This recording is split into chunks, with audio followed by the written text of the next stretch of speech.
a device that converts an electric signal traveling along a transmission line into an electromagnetic wave that travels through free space. It can also do the reverse, receive a wave from free space and convert it back into an electrical signal. Each concept in this glossary explains one part of how a tunnel works. An aperture tunnel radiates or receives electromagnetic waves through an opening or aperture, rather than mainly from a thin wire or conductor.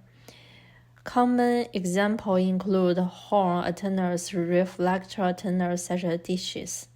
Those antennas can provide high gain and narrow beams, but they are often physically larger than simple wire antennas. Is the range of frequencies over which an antenna meets its required performance. It is often defined by impedance matching such as VSWR or S11, but depending on the application, things like gain, radiation pattern, and efficiency may also need to stay within acceptable limits across the frequency range. Beamwidth. Beamwidth is the angular width of an antenna's mean lobe, measured between the 2 points where the power drops to half of its maximum value of -3 dB. A narrow beam generally means the antenna is more focused and directional, while a wider beam covers a larger. Circular polarization occurs when the electric field vector rotates as the wave travels, tracing out a circular over time. It is produced by two perpendicular electric field components with equal amplitude and a 90-degree phase difference. Depending on the direction of rotation, it is called right-hand circular polarization, RHCP, or left-hand circular polarization, RHCP. Circular polarization is commonly used in satellite and GPI system because it is less sensitive to the orientation of the receiving antenna and can be more tolerant of the polarization changes caused by the ionosphere.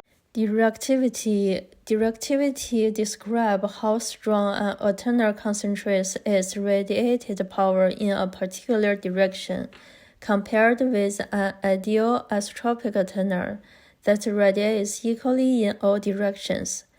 Higher directivity means the antenna focuses more energy in a certain direction. Efficiency is the fraction of the power accepted by the antenna that is actually radiated, rather than loss as heat in the conductor, dielectric material, or other part of the far field is a region far enough from an antenna where the shape of its radiation pattern is approximately independent of distance, while the overall field strength continues to decrease as you move farther away. Unless otherwise noted, antenna gain, radiation patterns, and directivity are normally measured or described in the far field. Gain describes how strongly an antenna focuses its radiated power in a particular direction while taking its losses into account. Gain is usually expressed in dBi and is always lower than or equal to directivity. Impedance matching means adjusting the antenna or its feed network so that the antenna's input impedance matches the transmission line's characteristic impedance, commonly 15 ohm. Good matching reduces the amount of power reflected back towards the source and allows more power to be delivered to the input impedance. Input impedance is the impedance an antenna expresses at its feed point. It is gradually a complex quality with both resistance and reactance. When the alternator's input impedance does not match the transmission line, some of the incoming power is reflected back toward linear polarization. With linear polarization, the electric field oscillates back and forth along a single-phased direction as the wave travels. The polarization can be vertical, horizontal, or at any other angle. Linear polarization is commonly in simple wire alternators and many single-phase patch alternators. Near field. The near field is the region close to an alternator where the electromagnetic field still changes significantly with distance. It is commonly divided into reactive near field region, where energy is stored around the alternator, and the radiating near field region, where the fields are mainly propagating, but the radiation pattern can still change with distance. Polarization describes how the electric field vector changes direction over time as an electromagnetic wave travels.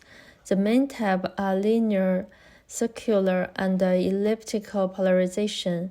For a communication link, the transmitting and receiving antennas should have compatible polarization and maximize the received power and reduce the polarization loss.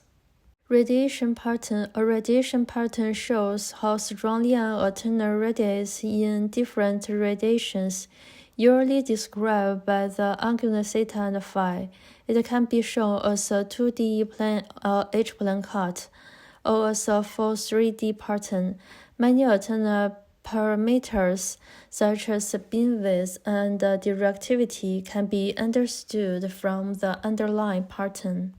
Resonance. Resonance occurs when the alternator electrical length and structure supports a resonant mode at a particular frequency. Around the resonance, the alternator's input reactance becomes zero or close to zero, so the input impedance is mainly resistive. This often makes the alternator easier to match and allows it to efficiently accept or radiate power. Return loss, or VSWR. Return loss and VSWR are two common ways to describe how well an alternator is matched to its feed line. Return loss is usually expressed using S11 in dB, where a negative S11 means less reflected power. VSWR is expressed as a ratio with a 1:1, representing a perfect match. Both describe the same basic idea: how much the incoming power is reflected back towards the source.